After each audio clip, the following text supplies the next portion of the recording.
My name's Caroline Poynton. I'm recording this today off YouTube is because this is about King Charles and I am correct. The king has sinned the Bible has just and is betrayed the British people. Yep. And our forefathers. He must go. And Geoffrey.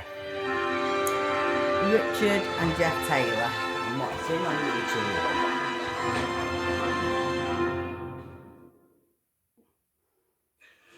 As many of you know, King Charles has just... Charles, yeah, again. Another sort video of being legally, made about in some him. respects, More and more unofficially, about officially, person, the better legally and legally, changed his role. Yeah. He is now not just defender of the faith, no, he's defender of the... It should not quite be an interesting sort of wording, I will paraphrase it, the spaces for other religions to exist in this sort of multi-faith society that we live in, you know, that kind of thing, trying to make things all equal and everything's nice and lovely for everybody, regardless of what they believe. This is what I'm doing on my tablet. Well, recording this off YouTube. That means that anything in that case can be enshrined into law. I put it into no tax and that makes me... When I say anything, I mean anything really. If it's a faith, if it's part of a faith or religious practice, expect Sharia law. Sharia in the not too distant future, I would say. And I think that's a very distant possibility right now. And all of these things. We'll be entering a period of time where Sharia law will Tony Blair start to gain prominence. We knew this was coming. I wonder why our king would want that. Yeah. I mean, it's not as if he's a Muslim, is it? I mean, it's not like he's a Muslim, is it? Or a member of another faith. So why would he want Sharia law? Mind you, if I was a member of another faith, if I was a Muslim, the first thing I would do to justify being able to express that openly and bring in something like Sharia law, the first thing I would do is I would make all faiths relative. That's the first thing I would do. Which is exactly what he's sort of done. Because here's the thing, Rupert Lowe, alright? Rupert Lowe said he's going to ban halal and kosher. Yeah, well, King Charles looked like that. You might have a bit of a difficulty there. Yeah, because of the king. All this is to do with King Charles. Think about it. All of it. If the king is going to be defending all faiths, he's going to be defending the rights of all faiths and all religious practices. Only everything. Creating that space, effectively. A space where there is total relativism. You need to understand the implications of this. And this is why because it gets very nuanced as well, it does, and quite sinister. Even Stan. Please remember that all of our even fucking get over the laws for the past, oh good grief. He thought he would be able to do it, but he didn't. Since at least the Anglo-Saxon conquests, and before actually, but not necessarily in the entity we call England today and Britain today, government takes but very much within the United Kingdom, not the United Kingdom, the land of the British Isles, we'll call it. You have to realise that Christianity has formed the morality, it was the moral basis and the anchor point for the morality which shaped laws. Now that is gone. Now that is gone, what else can step into its place? Anything is the long and short of it. Because what is a faith and a religion? Why the king's been exposed. He's like going to defend the space or whatever it is, the terminology and wording was. Oh yeah, because he's offended. Religions and placing Christianity there on an equal playing field. In other words, the moral construct of Christianity is placed on an equal playing field with Islam and other faiths. We're not allowed to be equal. But it's very easy to sort of pick on what we will, I hate the term, Abrahamic faiths. And there is no, very easy to sort of identify those first. But you shouldn't be really, because you should be looking at all the other faiths. I mean, lots of people have, anything can, what constitutes a faith or religion? If you say you believe it, then you have the right to believe it, the right to practice it, and the right for that belief system to be enshrined into law. Religion. Yeah, you can change religion, but what you can't do the belief systems and faiths like Satanism. Swear an oath on the Bible and Church of England under law. He didn't say that, no, but he didn't leave it out either, did he? That's what he can't do. Have a think about this. There's a lot that's going to change. So no, Rupert Lowe will have to, I mean, or whoever gets in who wishes to ban halal and kosher meat, like King Charles. The slaughter, probably the sale of, maybe even, they will then have to disobey the king, even push for, well, for Britain to become a republic. I don't think Rupert Lowe is a Republican. Yet that is what it might take for him to be able to enact a lot of the laws that he is proposing will come into play. Have a think on that for a moment. Well, I have, because I've already thought we've had all these unsuccessful governments. Very, very disturbing position to be in, really. I mean, we know what's happening to Britain. We know that there's a balkanisation taking place. First, Speaking of which, I found it quite interesting today that Andy Burnham. Did you see, by the way, did you first go a little bit steep hill? If I fall, I'm going to keep it. It'll look great if I fall. King Charles is the enemy. But did you see that dodgy handshake that Andy Burnham did with the Speaker of the House of Commons when he was with his investiture, Andy Burnham's whatever it is, when he becomes an MP, where he swore allegiance to the King and to all the rest of it. And everything else. Do this, do that. Swore to the Very King. interesting. But anyway, I digress. Andy Burnham himself, and this is what I find particularly interesting, is today when he was making his pitch really for Prime Minister. Oh, one interesting thing he said, incidentally, all the things he said that he was proposing all fits in quite nicely and doesn't contradict the 2024 manifesto, which makes me now think, change my mind a bit on this one, that maybe, just maybe, he's not going to go for a general election. No. That's interesting terminology, unless that's a bluff, double bluff. You don't know with these people. Politics is a funny game. Anyway, one of the main thrusts, not the main thrust of what he was discussing, was very much to do with the Ed Miliband letters to him about net zero and everything. Devolution of the UK.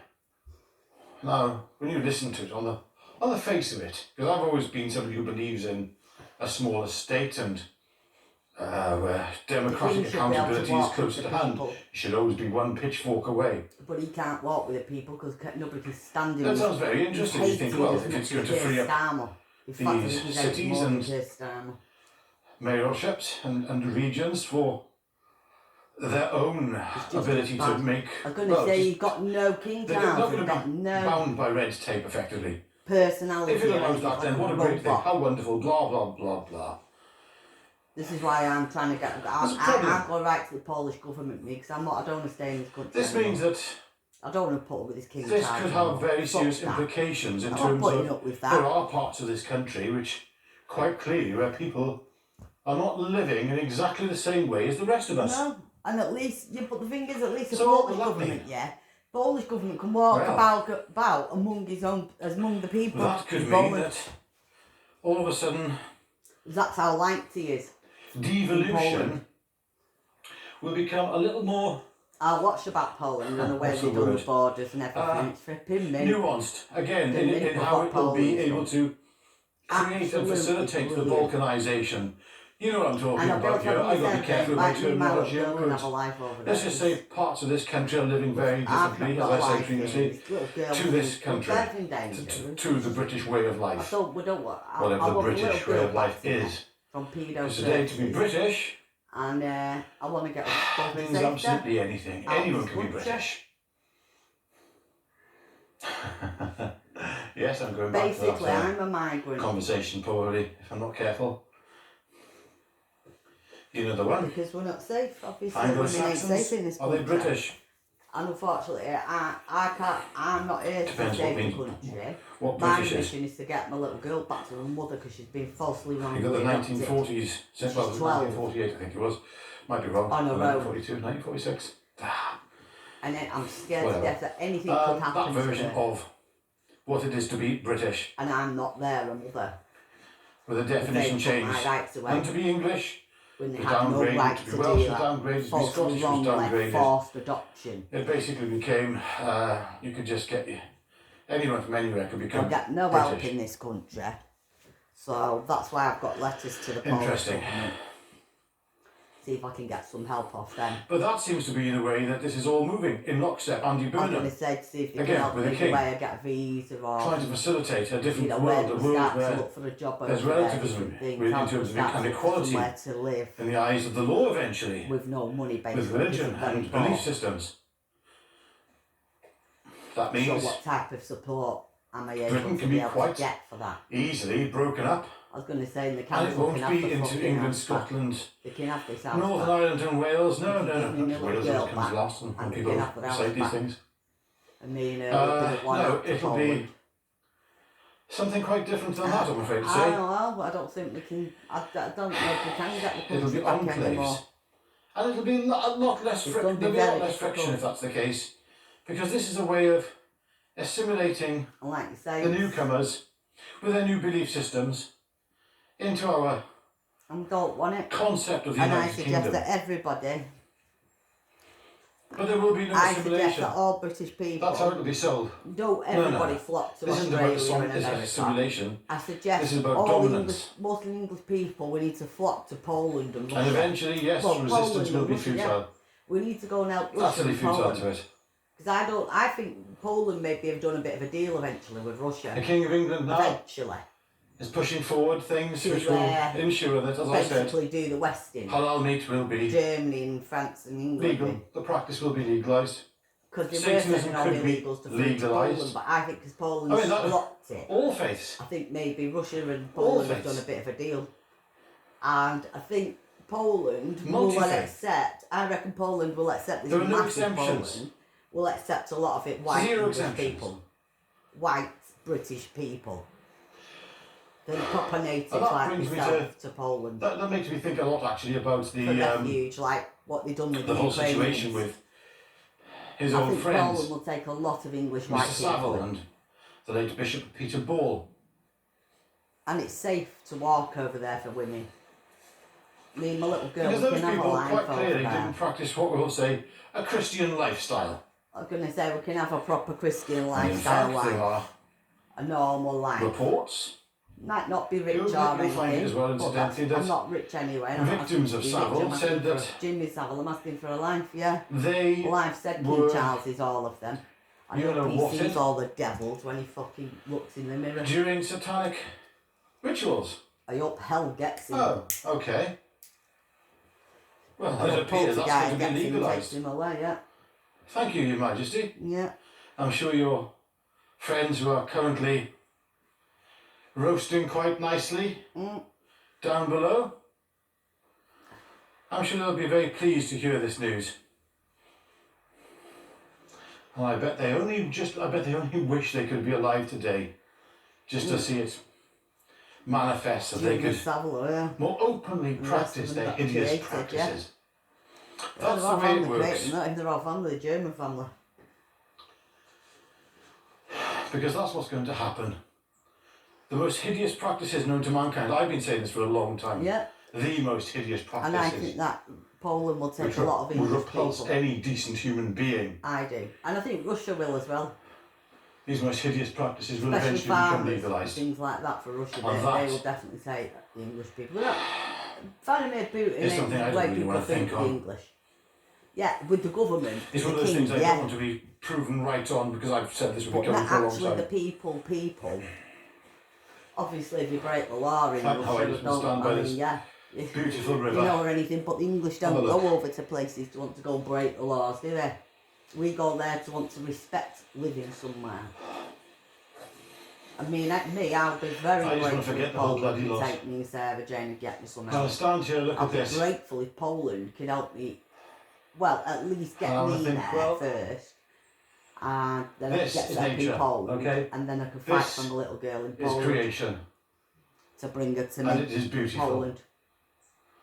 and it is Because then I'll we. be in a safe country with a job, everything that Sarah Jane would need, more or less. By eating of the fruit of the knowledge of good and And evil, basically, they won't have much who have destroyed this. They've got no It time is for we who after. decided they'll what get is right and what demanded is wrong, abandoning by God's Poland, morality, the government, abandoning to bring Sarah Jane our Christian to Poland. values. The king now is Yeah. pushing us to abandon it even further. Well, I'm not He is abandoning my relativising Christian it, roots, therefore I'm he is going to downgrading Poland. it. I believe he has or Russia. broken, well, yes, I think I'm convinced he has Poland now might be the broken best bet his before coronation Russia. oath. There A is lot no easier than Russia legitimisation to, left for him. You know, His family and all the and it's safe enough in trappings Poland. What I've seen of Poland were is predicated beautiful. upon their divine And right it's to rule. absolutely amazing what Well, the that Polish divine have done, right the has just been governments have removed done as far as over there. I'm concerned. I was going to say, and all the governments Because over there are all Polish. None of them he are was Muslim, anointed none of them are anything else. They're all Polish. under God, under Christ, through Christ, Okay, I don't understand how to speak Polish to or the anything, church. or read Polish or anything. If that But church now I'm sure this is ways that downgraded can go to about, become like say, one of going many to an faiths. adult college there and Look, the learning. church, if you're a Christian, you believe one thing, and that is that I'm only sure, like I through said, to start Christ with can you some enter sort of heaven. jobs over there. That is what you cleaning believe. jobs Okay, and that's stuff. it. There's nothing else you believe. I'm sure there's And lots you of believe cleaning that jobs over there. It is through Christ that you are saved. No other religion will get you to You're heaven. saying, I'm sure there'd be a lot of jobs for other English people in Poland as well. So why would you create a level playing field for all these other faiths? Because Why I would think you do people it? like saying of the poor English like me, we still have to think about Yes. It does sound like those rumours that the King's Conversion yeah, might be they true. want to leave us here. That's all I can rot say. away to hell. Well, I'm not rotting away to hell for King Charles and the rest of the government and everything. Deeply, All deeply mine worrying. will. We have full pedigrees to England. Over 1,000 years of ancestry. Just And he like has quite a turned lot of other people are. Look, you see, there's And something it which is, really it is is winding me up, heartbreaking to for be me to honest. say I want to leave Let's face it, England. I've okay? never thought You've about got leaving one my religion, country, okay, which but built this country. I am going We're to always being have to told leave. that, you know, it Yeah. was our I'm not saying every ancestors, English person, sorry, yeah. it's immigrants who built this country. Immigrants didn't But build the it, it influence was there our was not about ancestors. the Anglo-Saxon immigrants and ancestors built invasions. this No, country. this is about everyone since Over the 1,000 1960s, years. since the No, Windrush my generation. family go back That's the well influence here. before then. Well before the wars. But we and know what built everything. Britain. 1,000 Because our Christian years. forefathers, Maybe it more. wasn't anything else. It 1,500 wasn't. years I've got over. There's no other Roughly. religious belief system which built Britain as we know it Over today. 34 generations. Nothing did. More. You look at that, I keep saying, you look at those cathedrals, they were built by people who were Like my changed by their grandfathers, Christian yeah. faith. People who were changed by an experience of meeting the living God. People like Mary and Thomas Poynton and things. All my family. The Poynton. What the King is saying now is that that was just happenstance. Boynton. It was just Spelt as it in the happened name everywhere. Stockport, Poynton. All these other countries are equal to Cheshire. Britain. They're all as good as, because all religions are. Therefore, all Yeah, but- religions which built other countries We're not. We can't all be the create a same level religion. playing field in terms of how great We Great can't all be Britain the same is, religion and the These same are the things colour we and have the same to- faith and everything. and the concepts we have to. Not around the world. be The world's not built considering. like that, is it? The world was built for us, everybody to have different. And that's the way it should be. A Sharia law shouldn't be It on puts a play really, doesn't it, to those Christian horrible land. words that you see. Sharia on law is the law But of a he's done Muslim his- land. Not for Christian land. his That's Christmas for their messages. land of their law. Some So quote that's which was not pulled even out for against him by Sharia law. one of I his mean, advisors. it's not like you're saying, it's not to for me to recite the criticise explanation. Sharia law because I'm Muslim. I'm not from Muslim lands. So it's not for anybody to criticise it or anything. A few, But then again, if Token they're going to words put that of on, Easter. if they're going to try to say yet. they're going to try and put that on Ramadan. our Oh, land, no, then no, we have a he's- right to criticise and the breaking it. of the fasts. Yeah, the breaking of all Oh, of he's there the helping. religions, yeah. Put together, wrap up food parcels, opening up Windsor Castle, wasn't it? And opening up all the different places in the royal estates for Islam's. other religions to celebrate their distinctiveness, their Yeah. uniqueness within our multi-faith. Shut And up, that's you. why I'd go to Poland. Your Majesty, please return to Christ. If you don't, you've got to go. You have now got to. There's only one thing you can do right now, and that is to say, okay, the wording's a bit wrong there. What I meant is that Christianity is supreme over all the other faiths. I do apologise. That is the only way to salvation and to enter heaven, is to become a Christian. When I say the other faiths, I mean, the other lesser faiths, whose belief systems will damn you to hell. If, Your Majesty, you do not do that, well, it's time to go. And it's time for your family to leave as well. Well, not leave, you can stay in Britain, you can stay in the country. I'm sure there's a council estate in Birmingham or in Luton where you'd feel far more at home. Sure, you can go to Turkey, can't you? It was welcome in Turkey once. I don't know, Your Majesty, you've got yourself in a bit of a pickle. You've gone and delegitimised the entire monarchy.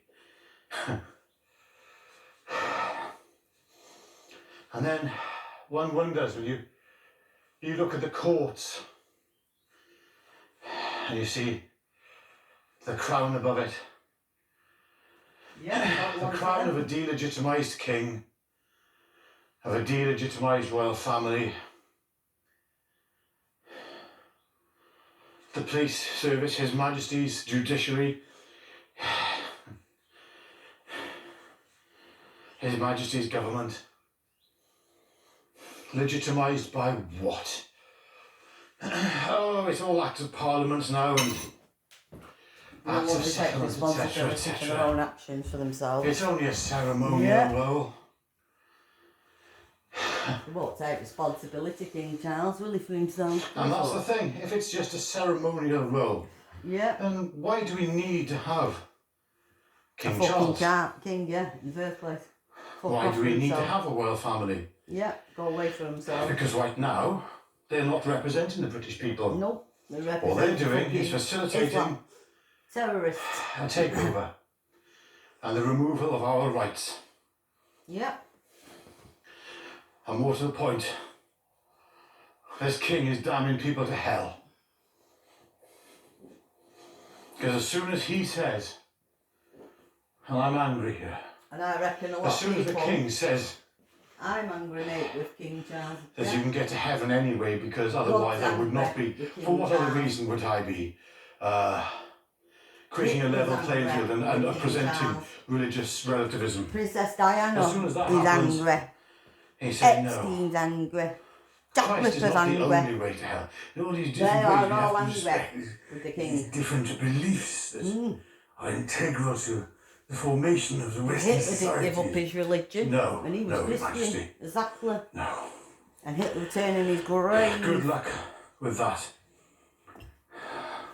On the day of judgment. God is angry with Good King luck with that Charles. one. Yeah.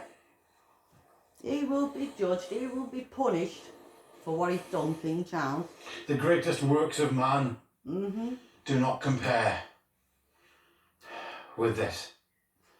I look here, I see what God Beautiful created. country. Yeah. I see the work, the hand of the Maker. I wish I could go where you You are. can hear it then. in the bird song, you can see it in the sky. I To don't think drive, that something so- else No, I don't is live behind in this. Wales or anywhere nice. I live in Bury in Manchester. I bet you can then say, Bound I by believe in any everything. God, any God. No. No. And this is why I need to, I don't want to be No, in this creation country. itself so cries out I hate this country now. for Well, I Christ. don't hate it, but I just hate what it's become. Anyway, many of you are not Christian, you may not like this video for this I mean, reason. I'm not That's fine. christened as a Christian, but my granddad is, so my family is Christian Catholic, so Well, that's what I am, Christian. it's your choice, more to the point. Anyway, what I I'll say didn't to you get now is christened, please unfortunately, but have a think about If what I I've was, spoken on here. if my granddad was still here, If God it bless was to him, ever I was find Christian, its I'm way to Christian. His Majesty, So I'll I'll say this, take it Your that I'm Majesty. Christian. please Guys, reconsider my life all taken that you away have by done and said, pedos and then pedo services with in regards this to country. how you have downplayed Christianity. Look, I know your past affiliations with people like He's a the late paedophilia, Bishop yeah? Peter Ball. I know. All of them. And Jimmy Savile. I Jimmy know. Savile. We yeah, all do. King Charles, Jimmy Savile, all of them. Yeah. Pray for God's forgiveness for whatever you have done in your life, as must we all, as I certainly do have to. I do pray to God, yeah, Pray for forgiveness. But King Charles can't pray to God anymore. Shut the door on God, and And he pray can't that get Christ- forgiveness for being a pedo and a murderer. And you He's can't there to get meet you. I'm forgiveness sure when he he's will in be. the Bible. You call out for him, he's going to be there. God can't be there for King Reject Charles ever all the again, other mate, teachings. because he's shut the They are door. lies. He's let the devil in. He is poltergeist. Right, I'm off. Have a Well, think, Your thank Majesty, you, and the I rest will of you do. have a good think. Thank you, as I well. will. about your own position with God. And some of you will unsubscribe for this. My own position for God is I hope we have to that get God ourselves helps physically me fit, to bring Sarah mentally Jane fit, back to above me. and most importantly, we need to get our spiritual anchor Please, back. God, Because bring Sarah do you Jane know back what? to I'm her looking mum, at this please. beautiful land. Yeah. I know what built Britain. We need to remember what built Britain. I didn't build Britain. It wasn't post I built my little girl. I 1960s made my little immigration. girl. She came out of my belly. It wasn't since the Age of Enlightenment, no. And she belongs to me, not pedo services. It was something far more fundamental. And it goes to the heart of every man, woman and child in this country. And you know it. Deep down, you all know it. Mm-hmm. There we go. Thank you I very much. love you all.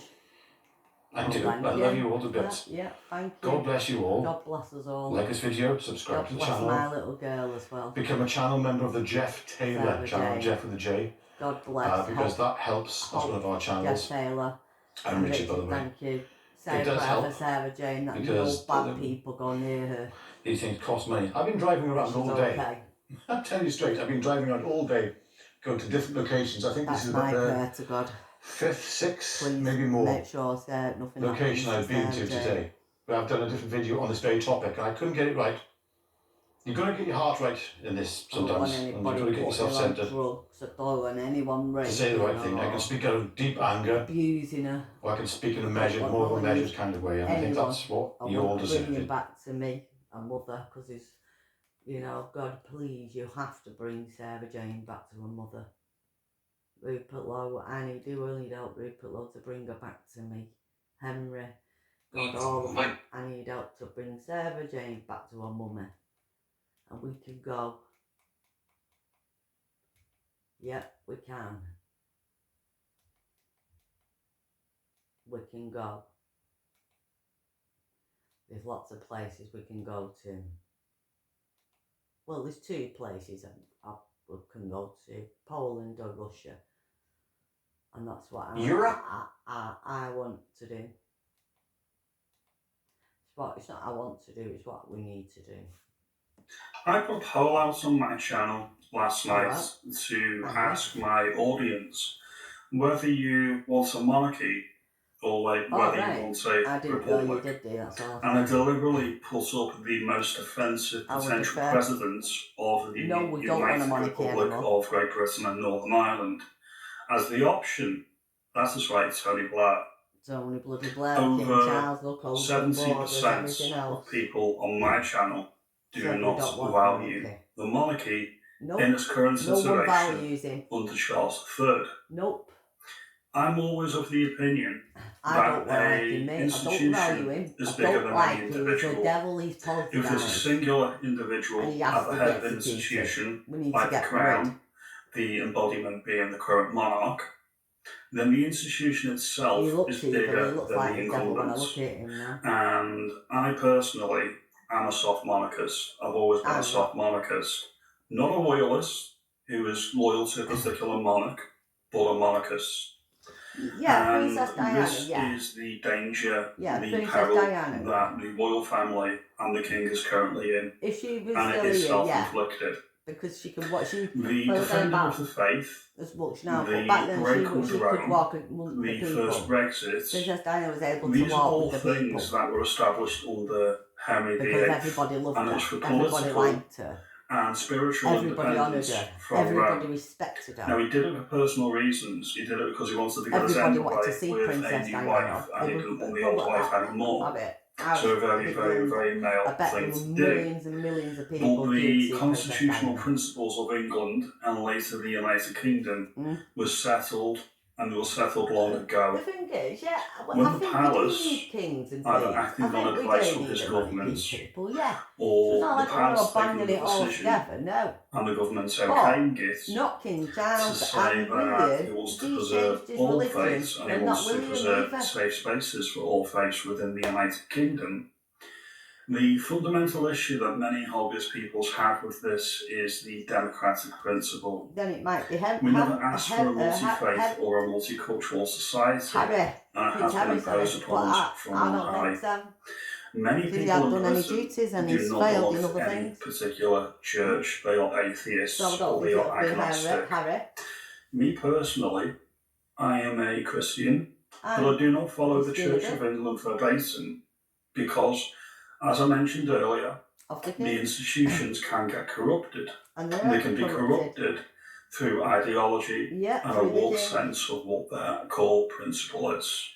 The Church of England is there to preach the good word, spread the faith, and that's pretty much it. They've got no businesses actually going into politics in any real meaningful way. Many people think that the bishop should no longer be in the Lords. I think they should be, but they should be careful on how they wield their power that's afforded to them under this settlement. The issue is when the king comes out and says he wants to preserve all faiths, or he wants to preserve the multicultural dystopian hellhole that is Britain. What happens in 10 or 15 years when certain faiths become, or potentially would become, a majority in this country? Would they get representation in the House of Lords as well? You don't care about Would they, through their elected members in Parliament, the block voting that we're seeing happening over Britain, would they force their will onto the other people in Britain? This is the difference with other religions that either the king is aware of and doesn't care, or is ignorant. And these are considerations for anybody, especially somebody who occupies the highest office in the land, should be dealing with and reckoning with before it's too late.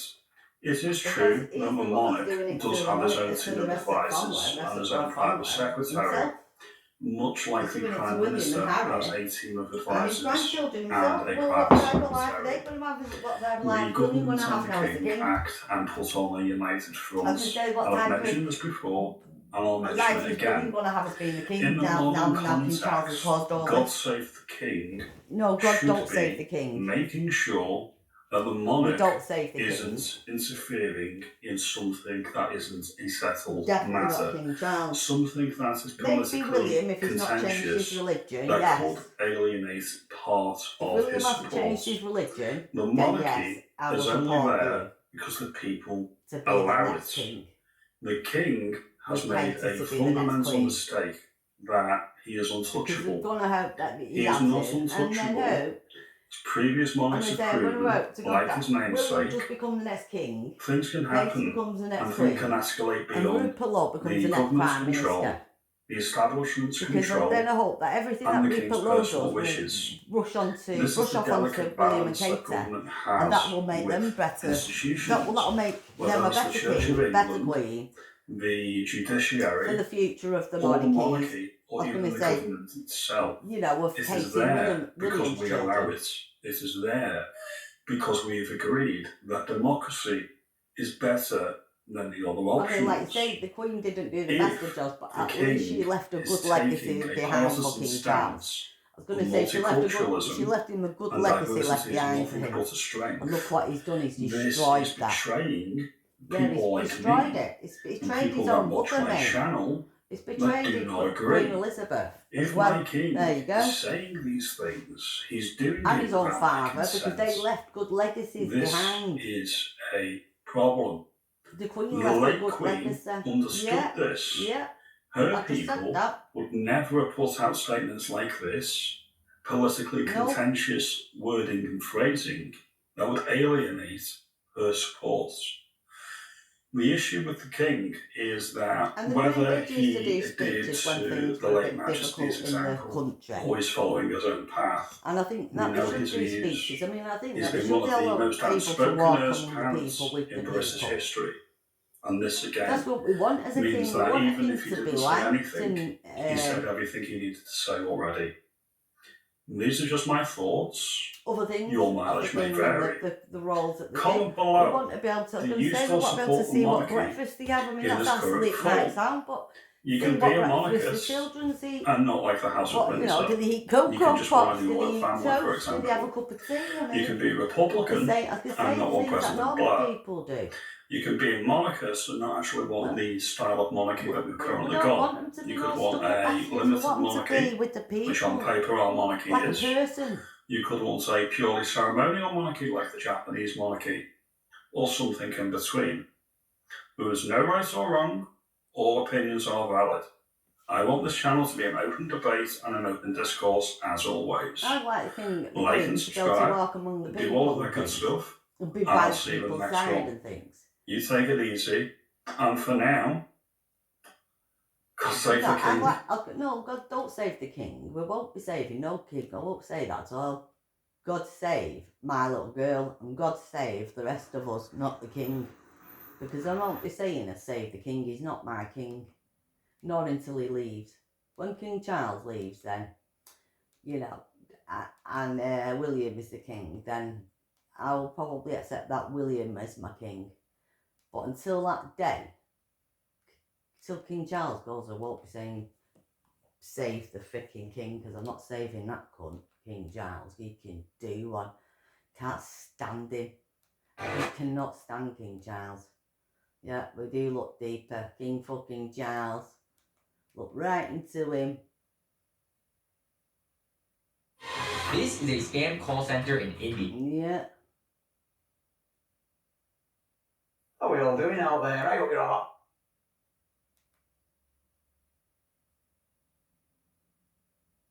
Saudi Arabia has turned the holiest city in Islam into a money machine. Yeah. Saudi Arabia has turned the holiest city in Islam into a money machine. Every year, millions of Muslims pour into Mecca. Many spend their life savings just to get there. Some sell everything they own. And what's waiting for them? Well, 5-star hotels, shopping malls, luxury towers throwing a shadow over the Kaaba itself. Inside a pilgrimage economy worth an estimated $12 billion a year. The pilgrims came looking for God, and the kingdom was looking at the receipts. That's not an exaggeration, and that's not an outsider's insult. It's the open, stated economic strategy of the Saudi government. And once you see how the machine actually works, where the money comes from, what was bulldozed to build it, and who pays the price when it fails, you can't unsee it. So let's walk through it. Because the story of how a sacred city became a revenue stream is one of the more extraordinary transformations of our time. Yes, it is a story about faith, but it's just as much a story about money, power, and what happens when the two are allowed to fuse with no one watching. And the people who lose the most are the ones who believe in it the most. To understand what was taken, you have to understand what used to be there. And for most of its history, Mecca was a small, dense, and ancient city wrapped around a single point, the Kaaba, a cube-shaped shrine at the center of the Grand Mosque that Muslims around the world would turn to in prayer.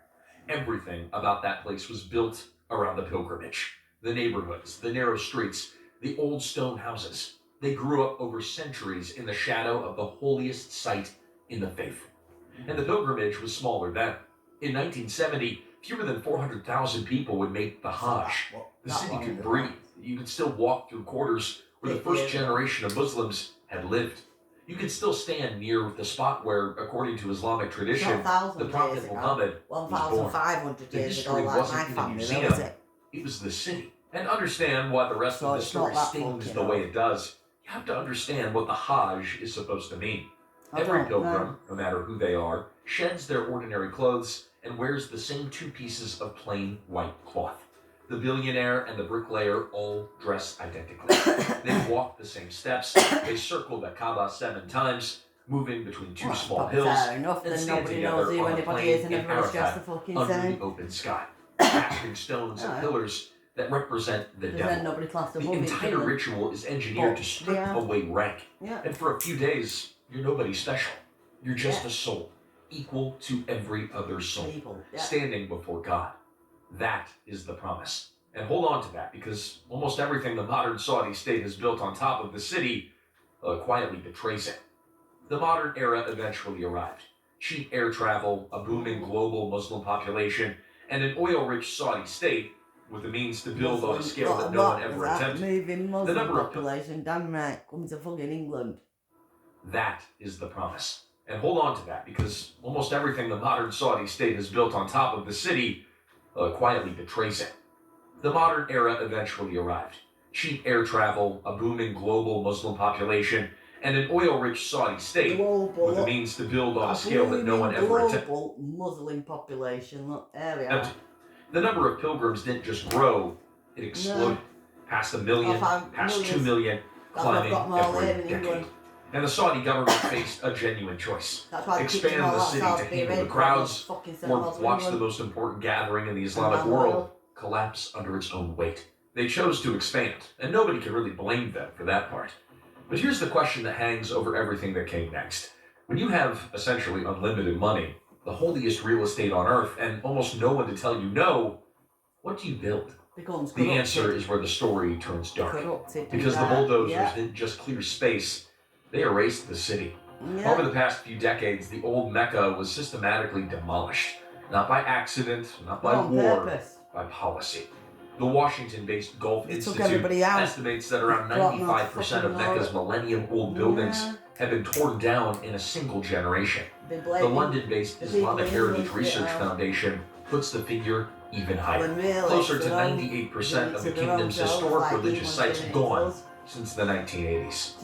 Let's stop and let that wait. The physical history of the religion's birthplace, most of it is simply gone. And it's not abstract.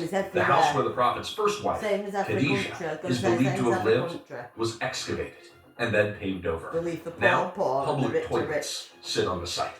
The location believed to be the Prophet's own birthplace was spared demolition only to be turned into a library, with proposals floated to build parking underneath it.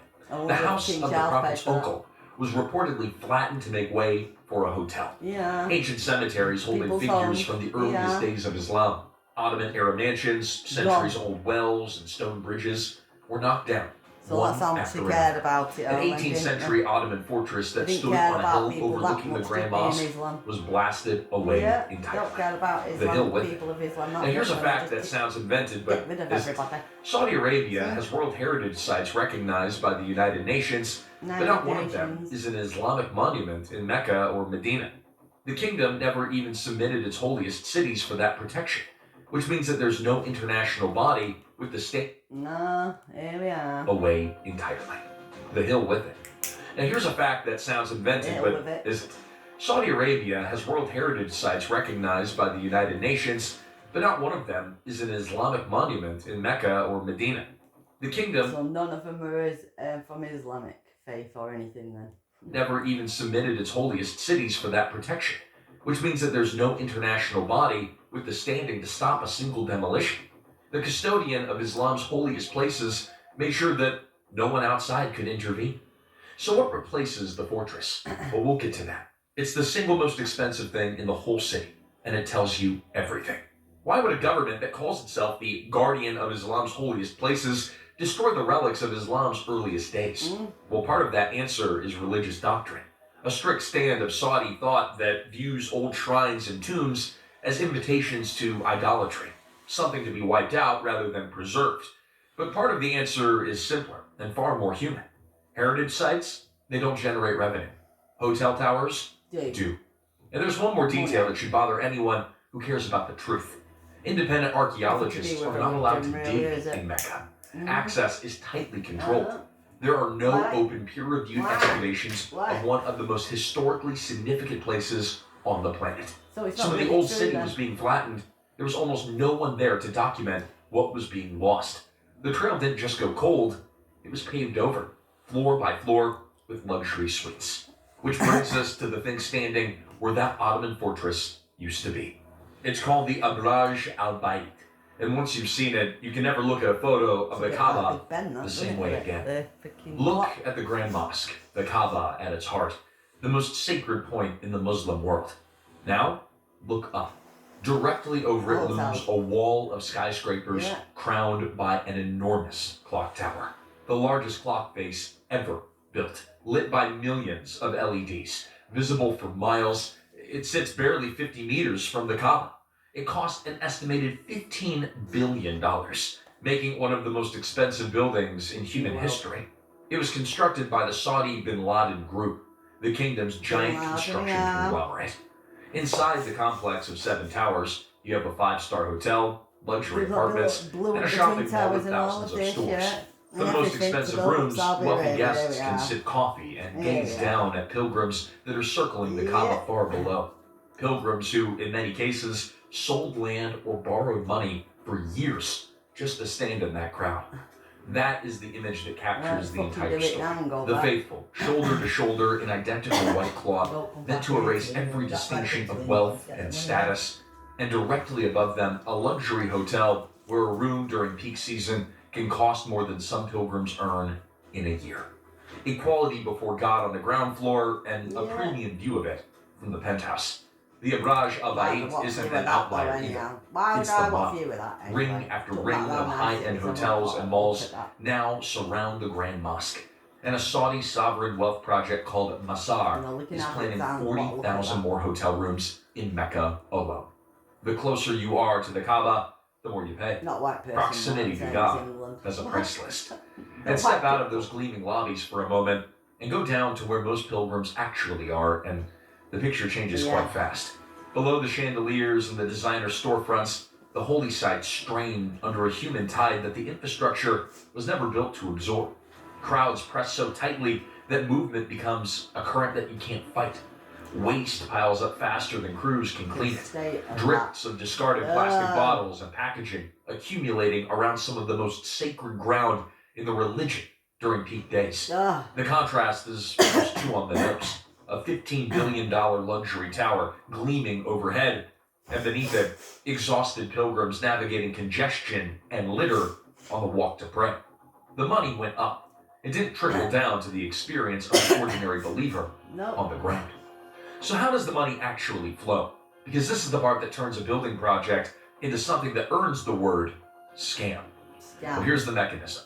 The Hajj is not optional. It's one of the 5 pillars of Islam, a religious obligation that every Muslim who can't afford it is commanded to perform at least once in their life. That single fact changes everything. It means that the demand never falls. It doesn't matter how high prices climb, how crowded it gets, or how the economy is doing. A duty that a quarter of humanity believes is owed to God is the most reliable customer base on the planet. Think about it from a purely business point of view, even though that sounds terribly cold. But this is exactly the lens that the strategy is built on. Most businesses live in fear of their customers leaving. You get a bad year, a recession, a competitor, demand could dry up. But what if your product was something that well over 1 billion people believed their eternal soul depended on? What if they were taught from childhood that they must come at least once and that there's no substitute anywhere else on Earth? You would have something that no ordinary company could dream of. A market that can't shrink, it can't be undercut, and it can't walk away. You could raise the price almost without limit, and they would still come, or they'd break themselves trying. Economists have a cold term for this: inelastic demand. And the Saudi state has something warmer to call it, though. They call it Vision 2030. The pilgrimages already bring in an estimated $12 billion a year, roughly 20% of Saudi Arabia's entire non-oil economy. That makes religious tourism the kingdom's second largest source of income after crude itself. And every layer of the journey is monetized. Visa fees, mandatory accommodation packages booked months in advance through an official government platform, transport, compulsory fees folded into the price at nearly every checkpoint. The pilgrim pays and pays and pays again. And almost every rial flows back toward the state and the companies that are linked to it. And here's the part that's truly clever, if you can stomach that word. The Hajj happens only once a year for a couple of days. So the kingdom built a second engine that runs all year long, the Umrah, the lesser pilgrimage that can be performed at any time. There's no annual cap to fight over, no single deadly week, just a steady year-round river of visitors. In 2024 alone, nearly 17 million people came for Umrah from abroad. The government rolled out an electronic visa scheme that now covers more than 60 countries, stitched new flights across Asia and Africa, and pushed pilgrims to extend their stays and spend more while they're there. During Ramadan, spending in Mecca surges. Faith, it turns out, is a beautifully seasonal business. And they figured out how to keep the tills ringing in every month of the calendar. This is what economists call a rentier model.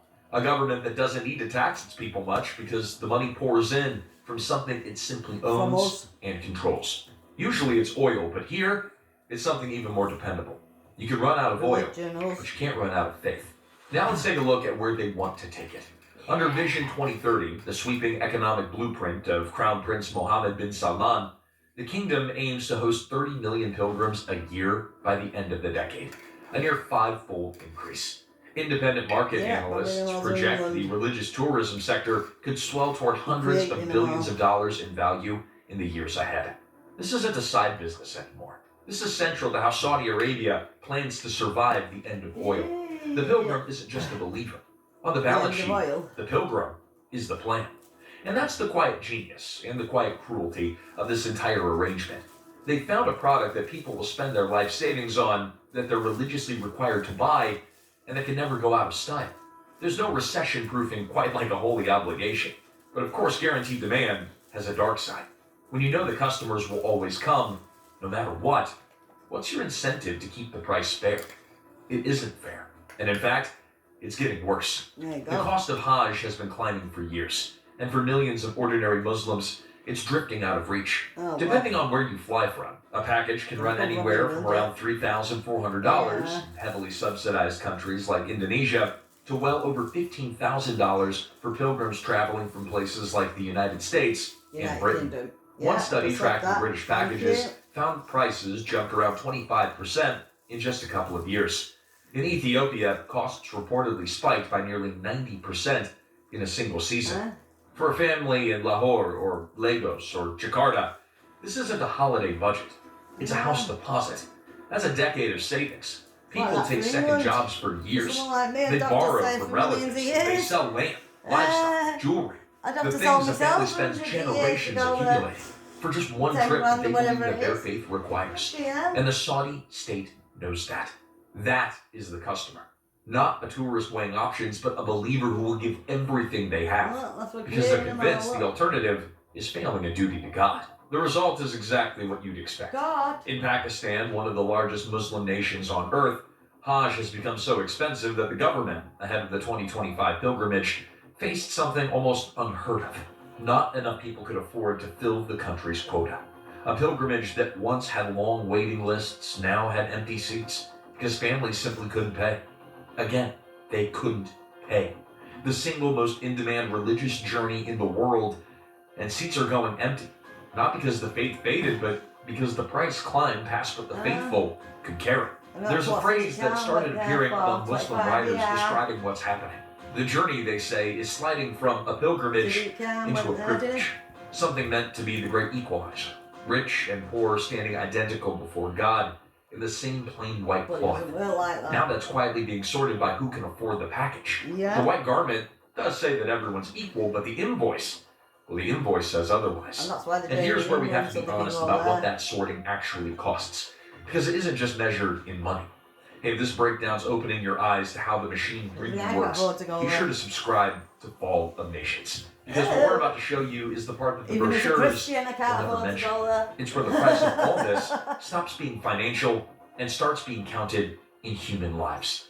In June 2024, the Hajj turned into a mass casualty event. A brutal heat wave settled over Mecca during the pilgrimage. Temperatures inside the Grand Mosque hit 51.8 degrees Celsius. That's 125 degrees Fahrenheit. And under that sun, pilgrims began to collapse and die. By the time it was over, the official Saudi death toll stood at 1,301 people. Egypt alone lost more than 600 of its citizens. The bodies of the dead overwhelmed the morgues. And this isn't a freak incident that won't repeat. Because the Hajj follows the Islamic lunar calendar, its dates drift earlier each year. And for years to come, it lands squarely in the furnace of the Saudi summer.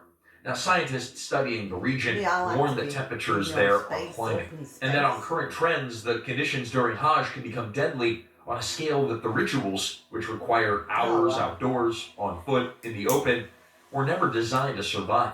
The crowd, the heat, and the fixed religious timetable are on a collision course, and 2024 was a warning shot. Now, here's the detail that ties the tragedy directly back to the money. According to the Saudi government's own figures, 83% of those who died were unauthorized pilgrims, people who didn't hold an official permit. Think about what that means. The official Hajj packages, the expensive ones booked through the state platform, came with air-conditioned tents, organized buses, and access to cooling stations. The pilgrims who couldn't afford those packages or couldn't secure one of the limited permits came anyway, because this was the one journey of their lifetime, the duty they had saved for and prayed about for years. And so they walked miles in the open sun with no shelter, no cooling, no bus, no support. Many of them were elderly. Many had spent everything just to arrive. They were poor, and they were overwhelmingly the majority of the dead. Let that sink in, because it's the whole story compressed into a single statistic. In a place built to declare that the rich and the poor are equal before God, it was overwhelmingly the poor who died. And they died precisely because they were poor. They couldn't buy the version of the pilgrimage that came with shade. The two-tier system didn't just decide who got the nice hotel room, it decided who lived and who died in the heat. Now, to its credit, the kingdom responded the following year. In 2025, after global outrage, authorities poured resources into heat mitigation. Misting fans, reflective road coatings, expanded cooling, and aggressively cracked down on unregistered pilgrims.